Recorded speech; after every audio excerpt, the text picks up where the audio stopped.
Ephesus ആണ് തുടങ്ങിയത്.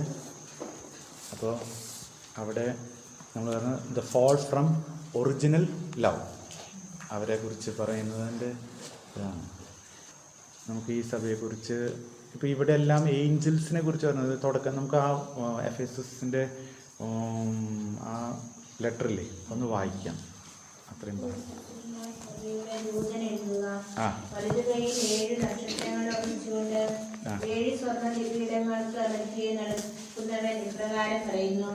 നിന്റെ പ്രവൃത്തികളും പ്രയത്നങ്ങളും ക്ഷമാപൂർവമായ ഉറച്ചുനിൽപ്പും ദുഷ്ടരോടുള്ള സഹിഷ്ണുതയും ഞാൻ മനസ്സിലാക്കുന്നു. അപ്പോസ്തലന്മാരാണെന്ന് നടിക്കുകയും എന്നാൽ അങ്ങനെ അല്ലാതിരിക്കുകയും ചെയ്യുന്നവരെ പരിശോധിച്ച് അവർ വ്യാജം പറയുന്നവരാണെന്ന് നീ കണ്ടുപിടിച്ചു. തീർച്ചയായും ക്ഷമാപൂർവ്വം പിടിച്ചു നിൽക്കാൻ തക്ക കഴിവ് നിനക്കുണ്ട്. എന്റെ നാമത്തെ പ്രതി പീഡകൾ സഹിച്ചിട്ടും നീ ക്ഷീണിച്ചില്ല. എങ്കിലും നിനക്കെതിരെ എനിക്കൊന്ന് പറയാനുണ്ട്. നിനക്ക് ആദ്യമുണ്ടായിരുന്ന സ്നേഹം നീ കൈവിടിഞ്ഞു. അതിനാൽ നീ ഏതവസ്ഥയിൽ നിന്നാണ് അധഃപതിച്ചതെന്ന് ചിന്തിക്കുക. അനുദപിച്ച് ആദ്യത്തെ പ്രവൃത്തികൾ ചെയ്യുക. അല്ലെങ്കിൽ ഞാൻ നിന്റെ അടുത്ത് വരികയും നിന്റെ ദീപപീഠം അതിന്റെ സ്ഥാനത്ത് നിന്ന് നീക്കിക്കളയുകയും ചെയ്യും. എന്നാൽ നിനക്ക് ഈ ഗുണമുണ്ട്. നിക്കോളാവോസ് പക്ഷക്കാരുടെ ചെയ്തികൾ നീ വെറുക്കുന്നു, അവ ഞാനും വെറുക്കുന്നു. ആത്മാവ് സഭകളോട് അരുളി ചെയ്യുന്നത് ചെവിയുള്ളവൻ കേൾക്കട്ടെ. വിജയം വരിക്കുന്നവന് ദൈവത്തിന്റെ പർദീസായുള്ള ജീവവൃക്ഷത്തിൽ നിന്ന് ഞാൻ ഭക്ഷിക്കാൻ കൊടുക്കും. അപ്പോൾ നമുക്ക് ആദ്യം തൊട്ട് തുടങ്ങാം. ഇവിടെ പറയുന്ന ഏഞ്ചൽ ആരാണ്? അത് ബിഷപ്പാണ്. അതായത് ഇതിനകത്ത് പല അണ്ടർസ്റ്റാൻഡിങ് ഉണ്ട്. നമ്മൾ കാത്തലിക് അണ്ടർസ്റ്റാൻഡിങ് കൂടെയാണ് മുഴുവൻ പോകുന്നത്. ഈ സഭയ്ക്ക് ഒരു ബിഷപ്പുണ്ട്. അതായത് to the angel of the church in Ephesus right. അതായത് ഇപ്പോൾ മാലായിക്ക് എഴുതി കൊടുക്കേണ്ട കാര്യമില്ലല്ലോ. ഒന്ന് വായിച്ചു നോക്കിയാൽ മാലായിക്ക് സഭയുടെ ദൂതിന് എഴുതി കൊടുക്കുക. അപ്പോൾ ഈ എഫേസസ് സഭ ആരാണ് ഫോം ചെയ്തത്? ആരാ? Saint Paul. ഇവിടെ പറയുന്നത് എന്താണ്? ഹീ ഹോൾഡ്സ് ദ 7 stars എന്ന് പറയുന്നുണ്ട് അല്ലേ? In his right. അതെന്തിനെ സൂചിപ്പിക്കുന്നത്? Is the hand of power. അതായത് അധികാരത്തെയാണ് സൂചിപ്പിക്കുന്നത്. അതുപോലെ തന്നെ എല്ലാ സഭകളുടെ മേലും അധികാരം ഉണ്ടെന്നുള്ളതാണ് അവിടെ സൂചിപ്പിക്കുന്നത്. അപ്പോൾ ഇടയ്ക്കുണ്ടെന്നല്ലേ പറയുന്നത്? ഒന്നുകൂടി വായിച്ചാൽ ആ വചനം. എഫേസസ് സഭയ്ക്ക് ദൂതൻ എഴുതുക, വലത് കൈ 7 നക്ഷത്രങ്ങൾ.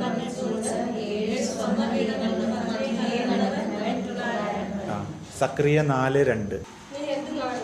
ആ ആ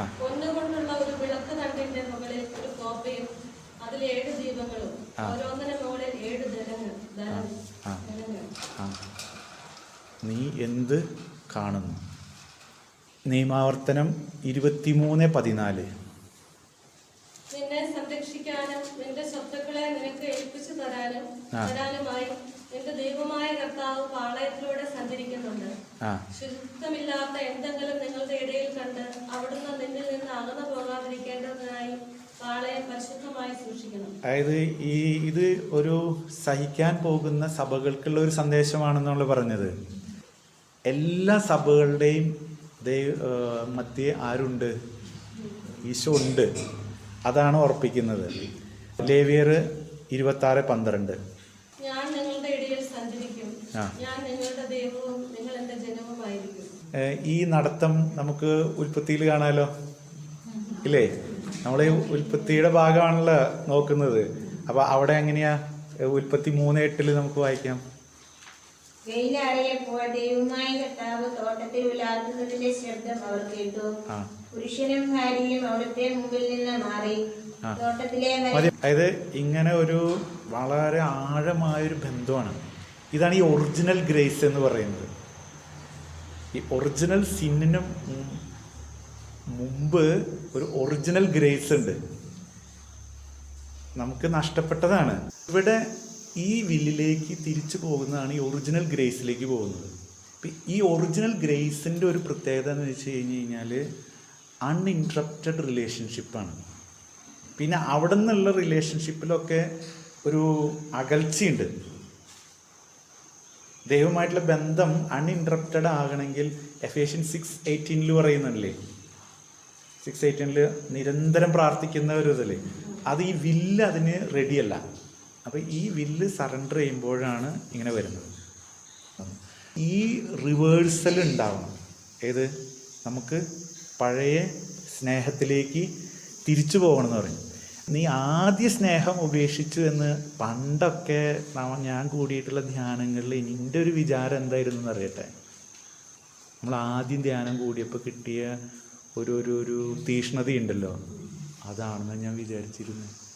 പക്ഷേ ഈ ആദ്യ സ്നേഹം എന്ന് പറയുന്നത് ഒറിജിനൽ സിന്നിന് മുമ്പുണ്ടായിരുന്നൊരു സ്നേഹമുണ്ട്. അതിനുള്ളൊരു പോസിബിലിറ്റി എനിക്ക് കിടക്കുന്നുണ്ട്. ആ പോസിബിലിറ്റിയുടെ അംശങ്ങൾ എനിക്ക് കിട്ടുന്നുണ്ട്. ആ അംശങ്ങളാണ് നമ്മളെ അതിൻ്റെ അംശമാണ് നമുക്കിടെ ഫസ്റ്റ് ലവ്. ഞാൻ പറഞ്ഞതിൻ്റെ ഇത് മനസ്സിലായോ? അതായത് ആ ദൈവീക സ്നേഹത്തിൻ്റെ അംശമാണ്. അതിൻ്റെ ഒരു പൂർണ്ണതയുണ്ട്. ആ പൂർണ്ണത എന്ന് പറയുന്നത് എൻ്റെ വില്ല് ഞാൻ എത്രമാത്രം സറണ്ടർ ചെയ്യുന്നു. അപ്പോൾ ഈ സറണ്ടറിങ് ആണ് തുടരെ ഈശോ കാണിച്ചു തന്നത്, അതാണ് മാതാവ് കാണിച്ചു തന്നത്, അതാണ്. ഇവരെല്ലാം വില്ല് സറണ്ടർ ചെയ്യാണ് ചെയ്യുന്നത്. അപ്പോൾ ഇവിടെ നമുക്ക് ഈ ഒറിജിനൽ ലവിലേക്ക് വരാനുള്ള ഏക മാർഗം എന്താണ്? നമ്മുടെ വില്ല് സറണ്ടർ ചെയ്യാനുള്ളതാണ്. ഇനി നമുക്ക് 2-3 വായിക്കാം. വെളിപാട് 2:3, 2:3 അതിൻ്റെ ഡീറ്റെയിൽസ്. Hard working.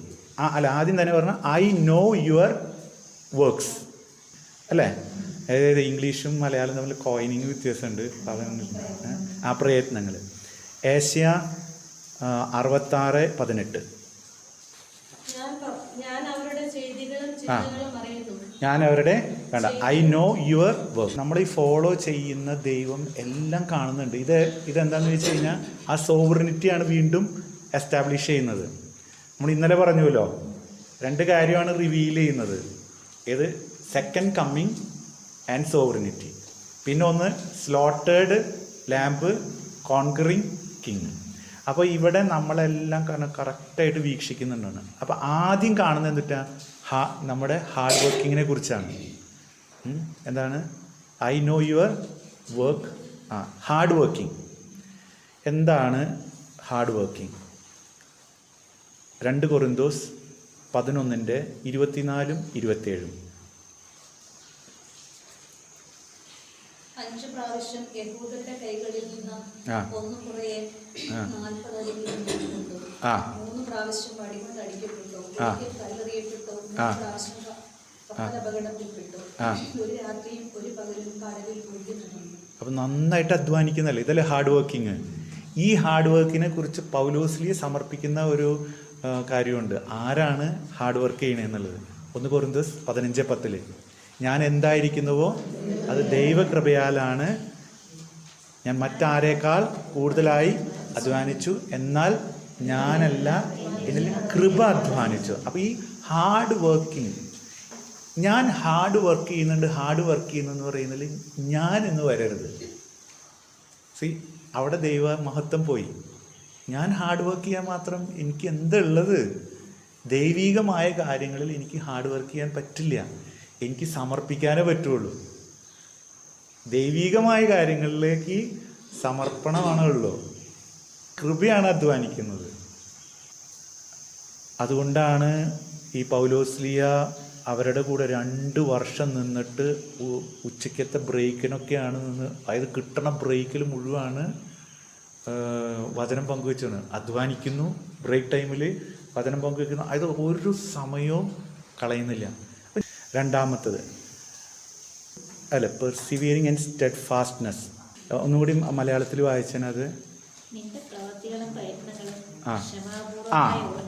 ക്ഷമാപൂർവമായിട്ടുള്ള ഉറച്ച് നിൽപ്പ്.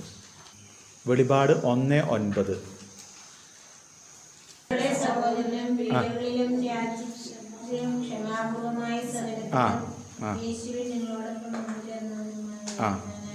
ഇനി 3-മത്തതാണ് നമുക്ക് അറിയേണ്ട, ഇതിനകത്ത് പഠിക്കേണ്ട കുറേ കാര്യങ്ങൾ. 2:2. സഞ്ചരിക്കുകയും ആ എന്നാൽ അങ്ങനെ അല്ലാതിരിക്കുകയും ചെയ്യുന്നവരെ പരിശോധിച്ച് അവർ വ്യാജം പറയുന്നവരാണെന്ന് നീ കണ്ടുപിടിച്ചു. ഇത് ആത്മീയ അധ്വാനമാണ്. അതായത് വിവേചനമാണ് ഇവിടെ ഉള്ളത്. Judgement on false apostles. അതുകൊണ്ടാണ് ഒരു കമ്മ്യൂണിറ്റിയിലുള്ള ഫോൾസ് അപ്പോസൽസിനെ നമ്മൾ തിരിച്ചറിയണം. അത് അറിഞ്ഞില്ലെങ്കിൽ നമ്മളെ കാര്യം മാത്രമല്ല, ഒരു സമൂഹത്തെ മുഴുവൻ നശിപ്പിച്ച് കളയും. ഫോൾസ് അപ്പോസൽസ് കയറി വരുമ്പോൾ അത് തിരിച്ചറിഞ്ഞ് അത് പറഞ്ഞു കൊടുക്കാനുള്ള ഉത്തരവാദിത്തം നമുക്കുണ്ട്. അതിന് കൃത്യമായിട്ട് നമുക്ക് വചനം അറിയണം. എവിടെയാണ് ഇത് ഡീവിയേറ്റ് ചെയ്യുന്നത്, എവിടെയാണ് അരുവി മാറുന്നത്, അത് പഠിപ്പിച്ചു കൊടുക്കാനുള്ള ഉത്തരവാദിത്തം നമുക്കുണ്ട്. അതിന് മുമ്പ് നമുക്ക് കിട്ടേണ്ട ഒരു ഒരു കൃപയുണ്ട്. ഏതാണ്? ഡിസേൺമെൻറ്റ്. അതാണ് 1 യോഹന്നാൻ 4:1.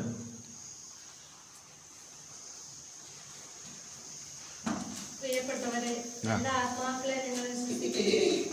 ആത്മാക്കളെ പരിശോധിച്ച് അവ ദൈവത്തിൽ നിന്നാണോ എന്ന് വിവേചിക്കുവിൻ. പല വ്യാജ പ്രവാചകന്മാരും ലോകത്തിലെങ്ങും പ്രത്യക്ഷപ്പെട്ടിരിക്കുന്നു. അപ്പം നമുക്ക് കുറച്ച് കാരണം എന്ന് വെച്ച് കഴിഞ്ഞാൽ വ്യാജ അപ്പോസ്തലന്മാരെ തിരിച്ചറിയേണ്ടത് എങ്ങനെയാണെന്ന് ഒന്ന് നോക്കാം. 2 കൊരിന്തോസ് 2:17 ഫസ്റ്റ് അടയാളം.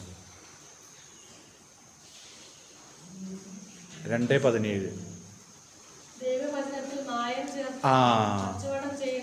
മായം ചേർത്ത് കച്ചവടം ചെയ്യുന്നവരുണ്ടോ എന്ന് അന്വേഷിച്ചു. അതുണ്ടെങ്കിൽ ഈ ശുശ്രൂഷയുടെ പുറകെ ഒരു കച്ചവടം ഉണ്ടെങ്കിൽ എന്താണ്? അതിനകത്ത് ഉണ്ട്. അതില്ലാതെ പോവില്ല. ഒക്കെ ആണ്.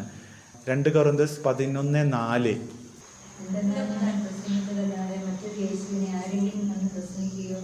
നിങ്ങൾ സ്വീകരിച്ചതല്ലാതെ മറ്റൊരു ആത്മാവിനെ നിങ്ങൾ സ്വീകരിക്കുകയോ നിങ്ങൾ കൈക്കൊണ്ടതല്ലാതെ മറ്റൊരു സുവിശേഷം നിങ്ങൾ കൈക്കൊള്ളുകയോ ചെയ്താൽ നിങ്ങൾ അനായാസം അതിനെല്ലാം ചെയ്തങ്ങനെയായിരിക്കും ചെയ്യുക.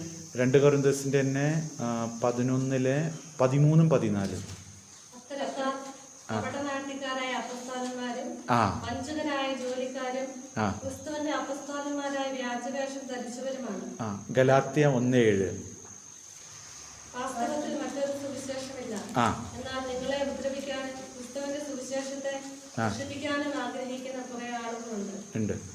അപ്പോൾ ഈ ഒറിജിനൽ സഭയുടെ പഠനത്തിൽ നിന്നും അതുപോലെ തന്നെ വചനത്തിൽ നിന്നും വ്യത്യസ്തമായിട്ട് പുതിയ ടീച്ചിങ്സ് വരുമ്പോൾ സ്പെഷ്യലായിട്ട് ശ്രദ്ധിക്കണം. നമ്മൾക്ക് ഉള്ള ടീച്ചിങ്സ് തന്നെ നമുക്ക് ജീവിക്കാൻ പാടാണ്. കുറേ പുതിയത് വരുമ്പോൾ ഒരു കണ്ണ് വയ്ക്കുന്ന നല്ലതാണ്. കുറേ പുതിയ സാധനങ്ങൾ ഇങ്ങനെ വരും. അതായത് അതിന് വേറെ ലക്ഷ്യങ്ങളുണ്ട്. നമുക്ക് ചിലപ്പോൾ ഉടനെ ഭയങ്കരമായിട്ടൊരു അട്രാക്ഷൻ ഫീൽ ചെയ്യും. അതിൻ്റെ പുറകെ ഒരു ഗൂഢലക്ഷ്യങ്ങളുണ്ടാവും. അത് ഭൗതികം എന്നേക്കാൾ കൂടുതലായിട്ട് ആത്മീയ നാശങ്ങൾ വരുത്തുന്നുള്ളതാണ്. അതിന് ഭയങ്കരമായിട്ട് ഒരു വലിയ അറിയാത്ത ഒരു റോങ് കൺവിക്ഷൻസ് ഫോം ചെയ്യും. റോങ് കൺവിക്ഷൻസ് ഫോം ചെയ്ത് കഴിഞ്ഞാൽ അതിനെ അപ്രൂട്ട് ചെയ്യാൻ ഭയങ്കര പണിയാണ്. അല്ലെങ്കിൽ അതിനെ അപ്രൂട്ട് ചെയ്യാൻ മാത്രമുള്ള വേറെ കറക്റ്റായിട്ട് ടീച്ചിങ് കിട്ടും വേണം നമുക്ക്. കറക്റ്റ് ടീച്ചിങ്ങിനേക്കാൾ എളുപ്പം ഫോൾസ് ടീച്ചിങ്ങിലേക്കാണ് മനുഷ്യരുടെ സ്വാഭാവികമായ കാരണം അതിനകത്ത് എന്താണെന്ന് വെച്ച് കഴിഞ്ഞാൽ കുറേ കംഫർട്ടബിളാണ്. അതായത് എന്നെ ഒരു വിധത്തിലും അത് അസ്വസ്ഥപ്പെടുത്തില്ല. ഞാൻ ചെയ്തുകൊണ്ടിരിക്കുന്ന പല തെറ്റുകൾക്കും അത് ഓക്കെ ആണെന്നുള്ള ഒരു ലേബിളാണ് തരുന്നത്. എന്നാൽ അവരോട് ചോദിക്കുകയാണ്, ഇത് സഭ എവിടെ പഠിപ്പിച്ചതെന്ന് ചോദിച്ചു കഴിഞ്ഞാൽ സഭ ഒരു സ്ഥലത്തും പഠിപ്പിച്ചിട്ടില്ല. ഇതെനിക്ക് കിട്ടിയ ദർശനമാണ്. എനിക്ക് കിട്ടിയ ദർശനമാണ്.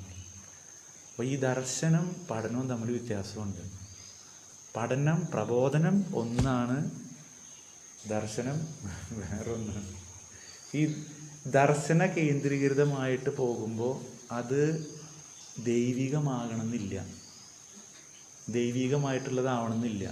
അത് പൈശാചികമായിട്ടും ഈ സംഭവം വരാൻ. അതുകൊണ്ടാണ് നമ്മൾ കൊടുക്കാം, പിശാചിന് കൊടുക്കാം. അപ്പോൾ ഇത് തിരിച്ചറിയാൻ ഞാൻ എന്ത് ചെയ്യണം? ഞാനൊരു ദർശനം കണ്ടു എങ്കിൽ ആ ദർശനം വചനത്തിലൂടെ പങ്കുവെക്കണം എന്നുള്ളതാണ്. ദർശനമല്ല എനിക്ക് പങ്കുവെക്കാനുള്ളത്. ഞാനൊരു ദർശനം കണ്ടു, അപ്പോൾ എൻ്റെ മുമ്പിൽ ഇരിക്കുന്ന ആളോട് എനിക്ക് പറഞ്ഞു കൊടുക്കണം. ഇതിൻ്റെ ബാക്ക്ഗ്രൗണ്ടിൽ കുറേയേറെ വചനങ്ങൾ കിടക്കുന്നുണ്ട്. അപ്പം നമ്മൾ അതിൽ നല്ലതായിട്ട് ട്രെയിൻഡ് ആണെങ്കിൽ കർത്താവ് എനിക്ക് കാണിച്ചു തന്നൊരു കാര്യം ഉടനെ ഞാൻ പറഞ്ഞു കൊടുക്കുന്നത് കണ്ടതല്ല പറഞ്ഞു കൊടുക്കുന്നത്, വചനമാണ് പറഞ്ഞു കൊടുക്കുന്നത്. അത് അതിനേക്കാൾ ഷാർപ്പാണ്. ഇവിടെ ഒരു കാര്യം എന്താണെന്ന് വെച്ച് കഴിഞ്ഞാൽ, നമുക്ക് മറ്റൊരാളുടെ വില്ലിലേക്ക് ആക്സസ് ഇല്ല. പക്ഷെ വചനത്തിന് വില്ലിലേക്ക് ആക്സസ് ഉണ്ട്. കറക്റ്റല്ലേ? എനിക്ക് ദൈവം ദർശനം തന്നു. ഇനി ഞാൻ എന്ന് പറയുന്ന ഹ്യൂമൻ ഇൻസ്ട്രുമെൻ്റ് കമ്മ്യൂണിക്കേറ്റ് ചെയ്ത് കഴിഞ്ഞ് കഴിഞ്ഞാൽ അതിൽ തെറ്റുകൾ പറ്റാം. എനിക്ക് കർത്താവ് പരിശുദ്ധാത്മാവ് ദർശനത്തിലൂടെ സ്വപ്നത്തിലൂടെ സംഭവം തന്നു. പക്ഷെ എൻ്റെ ഭാഗത്തുനിന്ന് ട്രാൻസ്മിഷൻ ചെയ്യുമ്പോൾ ഞാൻ ആ വ്യക്തിക്ക് കൊടുക്കുന്ന എന്താണ്? വചനമാണ് കൊടുക്കുന്നത്. ആ വചനം എന്താണ് ആ വ്യക്തിയിൽ പ്രവർത്തിക്കുക? അത് വില്ലിനെ ക്രോസ് ചെയ്യും. അപ്പോൾ വില്ല് സറണ്ടർ ചെയ്യാം, ചിലപ്പോൾ റിജക്റ്റും ചെയ്യാം. അവിടെയാണ് നമുക്ക് കുറേ പേഷ്യൻസ് വേണ്ടത്. ഫോൾസ് പ്രോഫറ്റ്സിൻ്റെ ചില വചനങ്ങൾ മത്തായി 24 4, 5, 11, മത്തായി 7 15, 19, യോഹന്നാൻ 10, 8, 2 Korinthos 11 1 തൊട്ട് 15 വരെ, ജെറമിയ 23 9 തൊട്ട് 40 വരെ, എസെക്കിയേൽ 13, 2 പത്രോസ് 2 1 തൊട്ട് 22 വരെ, ആക്ട്സ് 20 28 29. ഇനി ഇവരിൽ നിന്ന് വരുന്ന വേറെ കുറച്ച് ഫ്രൂട്ട്സ് ഉണ്ട്, ഡിറക്റ്റ് ഫ്രൂട്ട്സ്. അതൊന്നാണ് ഫുഡ് ക്രേവിങ്. ഒരു ഭക്ഷണപ്രിയരായിരിക്കും. ഫിലിപ്പിയ 3:19. മത്തായി 12:33 ഒന്ന് വായിക്കാമോ?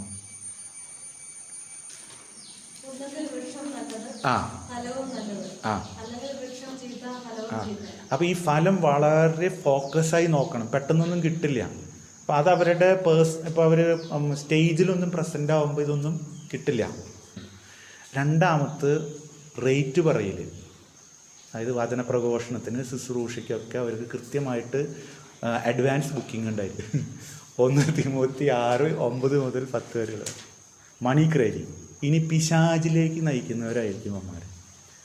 നിയമാവർത്തനം 13 1 തൊട്ട് 3 വരെ.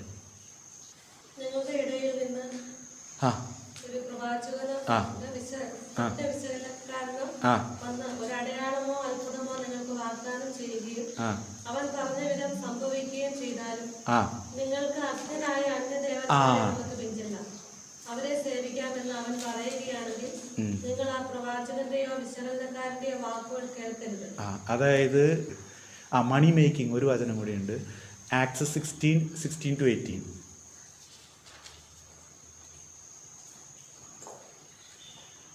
ഞങ്ങൾ പ്രാർത്ഥനാ കേന്ദ്രത്തിലേക്ക് പോകുമ്പോൾ ഭാവിഫലം പ്രവചിക്കുന്ന ആത്മാവ് ബാധിച്ച ഒരു അടിമ പെൺകുട്ടിയെ കണ്ടു. ഭാവി പ്രവചനം വഴി അവൻ തന്റെ യജമാനന്മാർക്ക് വളരെ ആദായം ഉണ്ടാക്കിയിരുന്നു. ഓക്കെ, അപ്പോൾ നമ്മൾ ഈ ഭാവി പ്രവചനം ഒരു കാര്യം, അതാണ് സ്വന്തം വിചാരങ്ങൾ പറഞ്ഞെടുക്കുന്നതാണ്. ജെറമിയ 14:14 സ്വന്തം തോന്നലുകൾ വിളിച്ചു പറയും, ഒന്നുമില്ല. പ്രവാചകന്മാർ എന്റെ നാമത്തിൽ വ്യാജ പ്രവചനം നടത്തും, അവരെ ഞാൻ അയക്കുകയോ ജനത്തോട് സംസാരിക്കാൻ അവരോട് കൽപ്പിക്കുകയോ ചെയ്തിട്ടേ ഇല്ല. അവർ വ്യാജ ദർശനവും പൊള്ളയായ പ്രവചനങ്ങളും സ്വന്തം സ്വപ്നങ്ങളുമാണ്. സ്വന്തം സ്വപ്നങ്ങൾ വിളിച്ചു പറയാം. എസെക്കിയേൽ 22:28. അവരുടെ പ്രവാചകന്മാർ കർത്താവ് സംസാരിക്കാതിരിക്കെ കർത്താവ് ഇങ്ങനെ അരുളി ചെയ്യുന്നു പറഞ്ഞുകൊണ്ട് അവർക്ക് വേണ്ടി വ്യാജ ദർശനങ്ങൾ കാണുകയും കള്ളപ്രവചനങ്ങൾ നടത്തുകയും ചെയ്ത് അവരുടെ തെറ്റുകൾ മൂടി. നിയമാവർത്തനം 18:22. ഒരു പ്രവാചകൻ കർത്താവിന്റെ നാമത്തിൽ സംസാരിച്ചിട്ട് അത് സംഭവിക്കാതിരിക്കുകയോ സഫലമാകാതിരിക്കുകയോ ചെയ്താൽ ആ വാക്ക് കർത്താവ് അരുളി ചെയ്തിട്ടുള്ളതല്ല, ആ പ്രവാചകൻ സംസാരിച്ചതാണ്. ഭയപ്പെടേണ്ട. ഇത് സ്വന്തം തോന്നലുകൾ പറഞ്ഞു. ഇനി നടന്ന് ഗിഫ്റ്റ് ചോദിക്കുക, ഗിഫ്റ്റ് ആഗ്രഹിക്കുക, അതായത് ഗിഫ്റ്റ് ക്രേവിങ് ഒരു തെറ്റായ പ്രവാചകൻ്റെ ഒരു ഇതാണ്. അതായത് അത് ജ്ഞാനിയുടെ ജ്ഞാനം പോലെ അന്ധമാക്കുന്ന പറയുന്നത്. ഗിഫ്റ്റ് ആഗ്രഹിച്ചുകൊണ്ടിരിക്കും. ദാനിയേൽ 5:17 വായിക്കാം. ദാനിയേൽ രാജസന്നിധിയിൽ ഉണർത്തിച്ചു. ആ എന്റെ സമ്മാനങ്ങൾ നിന്റെ കയ്യിൽ തന്നെ ഇരുന്നു. മറ്റാർക്കെങ്കിലും കൊടുത്തേക്കും. വായിച്ച അർത്ഥം ഞാൻ പറഞ്ഞുതരാം. ഓക്കെ. സിറാക്ക് അതായത് പ്രഭാഷകൻ 20:21 സമ്മാനങ്ങളും ദാനങ്ങളും ജ്ഞാനികളെ അന്ധരാക്കുന്നു. പിന്നെ they will be saying lies. ഇവർ പല സ്ഥലത്തും പറയുന്ന നുണകളായിരിക്കും. പെട്ടെന്ന് മനസ്സിലാവില്ല, നുണകൾ മാത്രമാണ് ഇവർ പല സ്ഥലത്തും പോയി. അത് കുറച്ച് കഴിയുമ്പോഴൊക്കെ ഇത് റിവീൽ ആവുള്ളൂ. അപ്പോൾ അത് നമുക്കറിയാം, നുണയുടെ ആത്മാവാണ് അവരിൽ പ്രവർത്തിക്കുന്നത്. 1 രാജാക്കന്മാർ 22:22 യോഹന്നാൻ 8:44. പിന്നെ അവരിൽ പ്രവർത്തിക്കുന്ന ഇതാണ് ക്ലോസ് സർക്കിളിൽ നിന്ന് മനസ്സിലാക്കുന്നത്. അസൂയയും വിദ്വേഷം പ്രവർത്തിക്കും കള്ളപ്രവാചകരിൽ വളരെ ശക്തമായിട്ട്. Spiritual jealousy Ezekiel 8:3-5. പിന്നെ റിസെൻമെൻറ്റ് ഹെബ്രായ 12:14-15. തോന്നിയ ഭാഗം നീട്ടി അവൻ എന്റെ മുടിക്ക് പിടിച്ചു. ആത്മാവെന്നെ ഭൂമിയുടെയും ആകാശത്തിന്റെയും മധ്യത്തിലേക്ക് ഉയർത്തി. ദൈവത്തിൽ നിന്നുള്ള ദർശനങ്ങളിൽ എന്നെ ജെറുസലേമിൽ അകത്തെ അങ്കണത്തിന്റെ വടക്കേ വാതിലിലേക്ക് അസൂയ വിഗ്രഹത്തിന്റെ പീഠം അവിടെ ഉണ്ടായിരുന്നു. ഇനി അടുത്താണ് ഇത്തിരി വിഷമമുള്ള കാര്യം. False prophet is inspired by the spirit of antichrist. 1 യോഹന്നാൻ 2:18, 1 യോഹന്നാൻ 2:22, 1 യോഹന്നാൻ 4:3. പിന്നെ അവർ തെറ്റായ പഠനങ്ങൾ അവരിലുണ്ടാവും. 1 തിമോത്തി 4 1-2 വചനങ്ങൾ, 1 തിമോത്തി 1:6-7. അതിലെ അവസാനത്തെ ഒരു വാക്കുണ്ടല്ലോ, 2:3 ഒന്നും കൂടി വായിച്ചേ.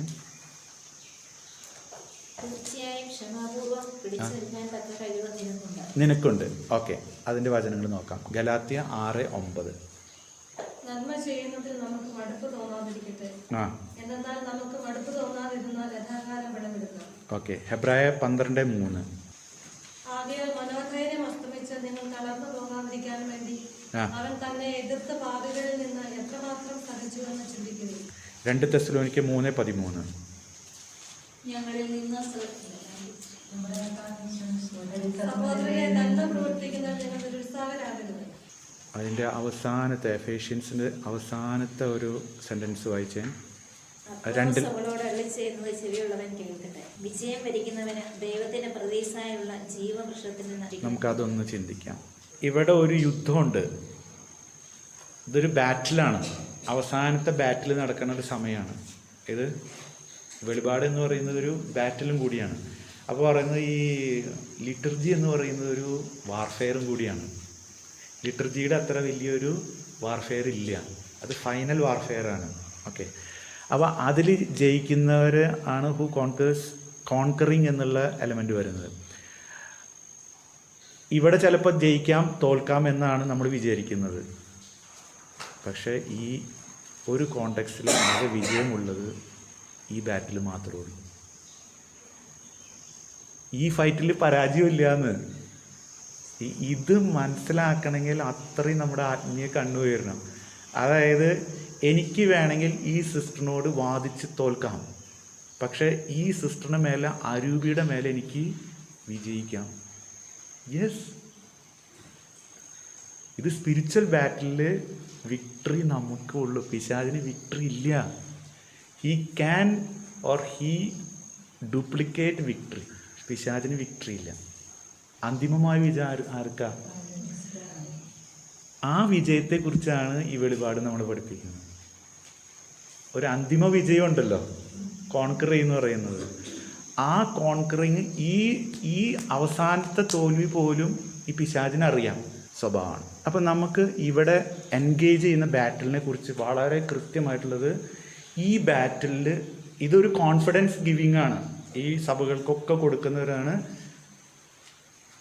Hours is final victory. Slaughtered lamb, conquering king. I may be അതാണ് ഈ വിശ്വാസം വർദ്ധിച്ചവർ അവസാന നിമിഷം വരെ വിശ്വാസം കളയാത്തതിൻ്റെ കാരണം എന്താണെന്ന് വെച്ച് കഴിഞ്ഞാൽ അവർക്ക് കിട്ടാൻ പോകുന്ന നിത്യജീവനെ കുറിച്ച് ബോധ്യം വളർന്നതുകൊണ്ടാണ്. നമുക്ക് വചനം നോക്കാം. എന്തുകൊണ്ടാണ് നമ്മൾ ഇങ്ങനെ പറയുന്നത്? വെളിപാട് 5:5. അപ്പോൾ ശ്രേഷ്ഠന്മാരിൽ ഒരാൾ എന്നോട് പറഞ്ഞു, ആ കരയാതിരിക്കൂ. ആ ഇതാ യൂദാ വംശത്തിൽ നിന്നുള്ള സിംഹവും ദാവീദിന്റെ പേരുമായവൻ വിജയിച്ചിരിക്കുന്നു. കണ്ടോ, വിജയിച്ചിരിക്കുന്നു. അപ്പൊ അത് ഈശോയെ കുറിച്ച്. ഇനി വെളിപാട് 12:11. അവരാകട്ടെ കുഞ്ഞാടിന്റെ രക്തം കൊണ്ടും സ്വന്തം സാക്ഷ്യത്തിന്റെ വചനം കൊണ്ടും അവന്റെ മേൽ വിജയം നേടി. അതായത് ഈശോയ്ക്ക് വിജയം ഈശോയിൽ വിശ്വസിക്കുന്നവരുടെയും വിജയമാണ്. ഇനി കുറച്ച് കാലത്തേക്ക് കോൺകർ ചെയ്യാൻ ദൈവം അനുവദിച്ചിട്ടുണ്ട്. അത് അവനെ ഒന്നുകൂടി ലജ്ജിപ്പിക്കാൻ വേണ്ടിയിട്ടാണ്, നന്നായിട്ട് ലജ്ജിപ്പിക്കാൻ വേണ്ടിയിട്ടാണ്. ദൈവം എന്തിനാ അനുവദിക്കണമെന്ന് ചോദിച്ചു കഴിഞ്ഞാൽ നമ്മൾ പണ്ടത്തെ ക്ലാസ്സുകളിലൊക്കെ ഷെയർ ചെയ്തിട്ടുള്ളതാണ്. ദൈവത്തെ മഹത്വപ്പെടുത്താനും നമ്മളെ വിശുദ്ധീകരിക്കാനും സാത്താനെ ലജ്ജിപ്പിക്കാനും വേണ്ടിയിട്ട്. വെളിപാട് 13:7. വിശുദ്ധരോട് പടപുരുതി അവരെ കീഴ്പ്പെടുത്തുവാൻ അതിന് അനുവാദം നൽകി. അനുവാദം. വെളിപാട് 17:14. ഇവർ കുഞ്ഞാടിനോട് യുദ്ധം ചെയ്യും. കുഞ്ഞാട് അവരെ അതായത് കോൺകറിങ് കിങ്. റെവലേഷൻ 21:7. വിജയം ലഭിക്കുന്നവന് ഇവയെല്ലാം അവകാശമായി ലഭിക്കും. എന്ത്? ഞാൻ അവന് ദൈവവും അതായത് ഇതാണ് ഫൈനലായിട്ട് നമുക്ക് കിട്ടാൻ പോകുന്നത്. ഇനി അവസാനം അതിനകത്ത് പറയുന്ന ഒരു കാര്യമാണ് പർദീസ. അതായത് ഒരു പുതിയ ഭൂമി, അതിൽ നിന്ന് പഴയതിൻ്റെ എല്ലാം ശാപങ്ങളെല്ലാം പോയിട്ട് ഒരു റെസ്റ്റോറേഷൻ ആണ് അവിടെ പറയുന്നത്. ഇവിടെ പൗലോസ്ലീഹ ഒന്ന് എത്തിച്ചിട്ടുണ്ടായിരുന്നു. പൗലോസ്ലീഹ ഒന്ന് എത്തിയിട്ടുണ്ടായിരുന്നില്ല ഒരു പർദീസയിലെ. 2 കൊറിന്തോസ് 12:4. മനുഷ്യന് വിവരിച്ചു കൊടുത്തതുമായ കാര്യങ്ങൾ അവൻ കേട്ടു. പുള്ളിക്ക് എഴുതാൻ പറ്റിയോ? അത് എഴുതാൻ അനുവദിച്ചത് ആരൊക്കെ? യോഹന്നാൻ. അത് ഈ പറയുന്ന കാര്യമാണ് പൗലോസ്ലീഹയ്ക്ക് കിട്ടിയതാണ്, പക്ഷെ യോഹന്നാനാണ് എഴുതാൻ കൊടുത്തത്. ഇവർ മനുഷ്യർക്ക് സാധിക്കുകയാണെങ്കിൽ ദൈവം നമുക്കും അനുവദിച്ചുകൂടെ ഇത്? പക്ഷെ നമ്മൾ ആഗ്രഹിക്കുന്നില്ല. ഇതാ പറഞ്ഞ് നമ്മൾ ആത്മീയമായിട്ട് വളരാൻ ആഗ്രഹിക്കുന്നില്ല. നമ്മൾ എന്തൊക്കെയോ കുറച്ച് കാര്യങ്ങളിൽ വന്ന് അതുകൊണ്ട് അവിടെ സ്റ്റക്കാവാൻ. സ്പിരിച്വൽ സ്റ്റാഗ്നൻസി, അതായത് ഒരു ലൈൻ വന്നു കഴിഞ്ഞിട്ട് അവിടെ നിൽക്കുക. താഴേക്ക് പോവില്ല, മുകളിലേക്കും ഇല്ല, പക്ഷേ താഴേക്കാണ് സാധ്യത കൂടുതൽ. ബാഹ്യമായി ആർക്കും മനസ്സിലാവില്ല ആൾ താഴേക്കാണ് പോകണമെന്നുള്ളത്. ബാഹ്യമായിട്ടുള്ള ആൾക്കാർക്ക് ആളെപ്പോഴും ടോപ്പിൽ തന്നെയാണ് നിൽക്കണേ, പക്ഷെ ഈ പറയുന്ന ആളിങ്ങനെ താന്ന് പോവുകയാണ്. അതായത് എന്താന്ന് വെച്ച് കഴിഞ്ഞാൽ ഇത് രണ്ടും മനുഷ്യരാണ്. ആര്? ഈ യോഹന്നാനും ഇതും. ഇനി നമുക്ക് ഈ ഭൂമിയെക്കുറിച്ച് നോക്കാം. ആദ്യം ഉണ്ടായിരുന്ന ഭൂമി എല്ലാം വെള്ളത്തിൽ പോയില്ലേ? 2 പത്രോസ് 3:6. ഭൂമി വെള്ളത്തിലും വെള്ളത്താലും ഉറപ്പിക്കപ്പെട്ടിരിക്കുന്നുവെന്നും അന്നത്തെ ആ ലോകം വെള്ളത്താൽ നശിച്ചുവെന്നുമുള്ള വസ്തുതകൾ അവർ വിസ്മരിക്കും. അപ്പൊ ആദ്യത്തെ പോയി. ഈ രണ്ടാമത്തെ അതിലാണ് നമ്മൾ ജീവിച്ചിരിക്കുന്നത്. അതാണ് 2 പത്രോസ് 3:7. വിധിയുടെയും ദുഷ്ടമനുഷ്യരുടെ നാശത്തിന്റെയും ദിനത്തിൽ അഗ്നിക്ക് ഇരയാകേണ്ടതിന് ഇപ്പോഴുള്ള ആകാശവും ഭൂമിയും അതേ വചനത്താൽ തന്നെ സൂക്ഷിക്കപ്പെടുന്നു.